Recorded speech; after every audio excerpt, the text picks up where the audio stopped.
Salut à tous, c'est Marie Dupont. Bienvenue sur ma chaîne dédiée à la propreté, l'élimination des taches, le nettoyage et l'ordre dans la maison. N'oubliez pas de vous abonner à ma chaîne. Continuez à regarder pour découvrir nos astuces du jour. C'est parti.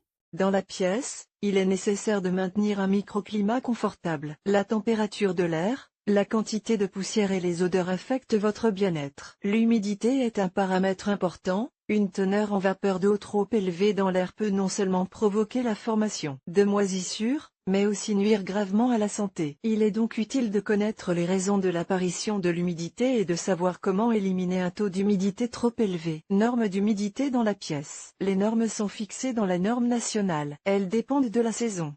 En hiver, 30 A, en été, 30 A. Les valeurs les plus confortables se situent entre 40 et 60%. La valeur peut varier d'une pièce à l'autre. Par exemple, l'humidité dans la salle de bain n'est pas normalisée, elle peut dépasser 60%. L'humidité est particulièrement importante pour les enfants. Selon le docteur Komarovski, le taux optimal se situe entre 50 et 70%. Cette fourchette convient également aux personnes souffrant d'asthme. Les personnes allergiques, quant à elles, doivent veiller à ce que l'humidité ne dépasse pas 45% pour une température de l'air comprise entre 20 et 22 degrés Celsius. Une humidité excessive est dangereuse pour la santé. L'humidité est un environnement favorable aux champignons et aux microbes. Il ne faut pas vivre dans un appartement moisi, cela peut provoquer des allergies et des cancers. L'excès d'humidité dans l'air augmente la charge sur le cœur, provoque des spasmes, un œdème bronchique, une toux chronique, un écoulement nasal et rend la respiration difficile. Les problèmes musculo-squelettiques sont également aggravés, l'arthrite et l'ostéochondrose sont aggravés. Comment mesurer l'humidité? Signe évident d'une augmentation de l'humidité dans l'appartement: condensation sur les fenêtres.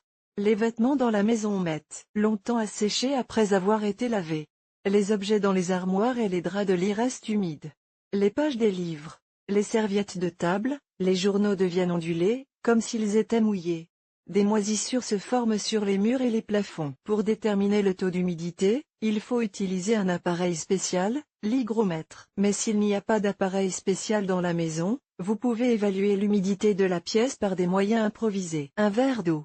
Instruction étape par étape. Composez un demi-verre d'eau. Laissez refroidir à 5 degrés Celsius dans le réfrigérateur. Cela prendra environ 3 heures. Placez le verre dans la pièce de manière à ce qu'il n'y ait pas d'appareil de chauffage, de cuisinière chaude ou d'autres objets dégageant de la chaleur à proximité. Dans le même temps, les fenêtres doivent être fermées, les climatiseurs et les systèmes de climatisation doivent être éteints. Après 5 à 10 minutes, évaluez le résultat.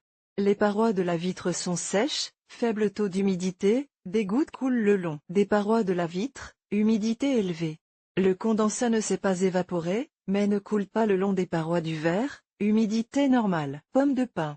Une pomme de pin ou d'épicéa fera l'affaire. Placez la pomme de pin loin des sources de chaleur. Si l'air de l'appartement est trop sec, les écailles de la pomme de pin s'ouvrent, et si l'air est trop humide, elle se ferme. Cause de l'humidité dans l'appartement. Si vous constatez des signes d'humidité, n'oubliez pas d'en rechercher les causes. Les plus courantes sont une mauvaise ventilation, une mauvaise isolation thermique et une mauvaise étanchéité de la pièce du A. Des erreurs de construction.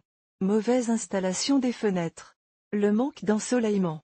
Une source constante d'humidité dans l'appartement, par exemple une fuite au niveau de la plomberie ou du toit, un sous-sol humide, un étang à proximité de la maison. Tant que la cause de l'humidité n'est pas éliminée, l'humidité ne peut qu'être réduite, mais avec le temps son niveau sera rétabli. Comment éliminer l'humidité? Si les causes de l'humidité sont globales, absence de fenêtres, mauvaise réparation, plomberie défectueuse, inondations fréquentes, vous ne pouvez pas vous passer de l'aide de spécialistes. Il est parfois plus facile de changer de lieu de résidence que de corriger les erreurs dans les structures techniques de la maison. Mais il existe des moyens simples qui permettent de résoudre temporairement le problème. L'aération par temps sec et non chaud. Ouvrez les fenêtres aussi souvent que possible, après avoir cuisiné, pris une douche, fait le ménage et simplement pour rafraîchir l'air de la pièce. 5 minutes d'un petit courant d'air suffisent. Une ventilation normale peut prendre plus de temps. Si vous ne pouvez pas ouvrir les fenêtres, allumez une hotte aspirante, un climatiseur ou un ventilateur. Il contribue également à déshumidifier l'air. Les adsorbants, il s'agit de pastilles spéciales qui absorbent l'excès d'humidité. Ils peuvent être utiles en cas d'humidité localisée, par exemple dans une armoire. Remède connu, Estée Dripped Japanese Moisture Absorb. Il s'agit de granulés placés dans un bloc de plastique spécial. Ils recueillent l'humidité et la maintiennent à l'intérieur de l'emballage. Une fonction supplémentaire est la neutralisation des odeurs. Gel de silice. Il s'agit également d'un produit en granulés, souvent utilisé pour absorber l'humidité dans les boîtes à chaussures et les bacs à litière pour chats. Versez le produit dans des récipients et placez-les autour de l'appartement. Lorsque les granulés grossissent, remplacez-les. De même, vous pouvez utiliser des adsorbants naturels et placer des récipients contenant du riz, du sucre, du café, du sel, du charbon actif, de la poudre de chlorure de calcium. C'est un remède peu coûteux vendu en pharmacie, autour de l'appartement. Le chauffage. L'air est déshumidifié par tous les systèmes de chauffage, convecteurs, chaudière à mazout, système split, cheminée. Il est utile de chauffer même les locaux non résidentiels, sinon les moisissures risquent de descendre le long des murs pendant l'hiver. Déshumidificateur. Il s'agit d'un appareil ménager productif spécial qui traite bien l'humidité. Le principe de fonctionnement de l'appareil absorbe l'air par l'intermédiaire de l'évaporateur, crée une différence de température et conditionne l'air en recueillant l'eau excédentaire dans un récipient spécial.